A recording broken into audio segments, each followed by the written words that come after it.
cet hiver. Euh, Au mois de décembre, je crois. On a vu une fois dans un couloir l'affiche You Create avec 20 000 francs, écrit en gros Do you have a project? Ça faisait longtemps qu'on parlait de projets, on avait des idées qui partaient un peu dans tous les sens. Puis on a vu une fois cette affiche, on s'est assis, on a décidé de réfléchir un peu et puis on a soumis notre projet. Moi c'est David, 32 ans, donc je viens de finir ma thèse au département d'écologie et d'évolution de l'UNI. J'ai travaillé avec les poissons depuis longtemps, depuis tout petit j'étais passionné par les poissons, d'abord avec des aquariums, etc. Dès mon bachelor, master, je me suis orienté d'abord vers la biologie, en essayant de faire la biologie marine. Et puis j'ai rejoint un groupe ici qui travaille surtout sur les salmonidés. Ce projet est né d'observations qu'on a fait dans nos thèses. Moi je suis Christian, je suis en biologiste marine.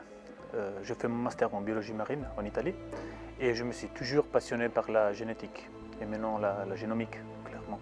Et je suis en train de finir ma thèse au département d'écologie et évolution. Alors moi je vous pose une question, est-ce que vous ferez des enfants avec votre cuisine? Parfait. Mais alors, les humains, ils ont la tendance à simplifier la nature.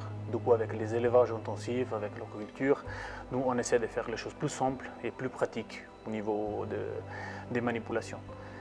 Mais ça passe pas vraiment comme ça, parce qu'après, on a tous les effets négatifs de la consanguinité, par exemple. Et ça, il faut commencer à se rendre compte que c'est un grand problème, spécialement parce que l'aquaculture, elle est en train de devenir un marché énorme, vu que beaucoup de la population aujourd'hui, elle a accès qu'à des protéines qui viennent du poisson.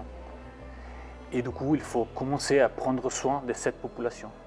Aussi les populations domestiquées, si on les laisse comme ça arrive à un certain point qu'ils vont disparaître, qu'ils vont collapser à cause de la bas diversité génétique. Comme vous voyez maintenant dans les élevages intensifs des saumons, par exemple, c'était montré qu'il y a des poissons qui sont mal formés, les sushis qu'on mange tous les jours. Est-ce que si tu vois les poissons dans son entièreté, est-ce que tu as vraiment envie de manger ça? Il y a une croissance exponentielle pour la simple raison que la demande en protéines animales elle augmente. Dans l'agroalimentaire, c'est un des marchés qui croît le plus vite. C'est énorme. À ce jour, la valeur du marché mondial elle est estimée à 200 milliards de dollars. Les quantités de poissons qu'on pêche, elles n'augmentent pas. Donc la réponse à ça, c'est d'augmenter la production artificielle de poissons. Nous, on se situe à une étape en particulier chez le producteur de poissons et pas chez tous les producteurs de poissons, seulement chez ceux qui font de la fertilisation en fait in vitro, c'est-à-dire qui collectent des œufs de poisson d'une part, du sperme de leur mâle de l'autre part, et ils fertilisent ces œufs pour produire leurs nouveaux alevins et les élever en cage. Et nous, on intervient à ce moment-là, en fait, pour dire aux producteurs, cette femelle, il ne faut pas la croiser avec ce mâle, il faudrait plutôt la croiser avec ce mâle, vous allez produire des meilleurs descendants. Donc nous, c'est vraiment à cette étape clé qu'on intervient. Aussi, on intervient dans la sauvegarde de la génétique, dans le sens où on va préserver du sperme pour en faire une banque, pour que les producteurs de poissons ils aient accès à ces ressources en cas par exemple d'incendie dans leur hangar de production de poissons. Et si tout est détruit, leur effort de domestication il est perdu et qu'ils aient encore accès à ces ressources génétiques. C'est un peu une assurance business. Notre rêve c'est de pouvoir contribuer à la conservation de nos espèces de poissons. La plupart sont en danger en Suisse. Au début, on avait une idée.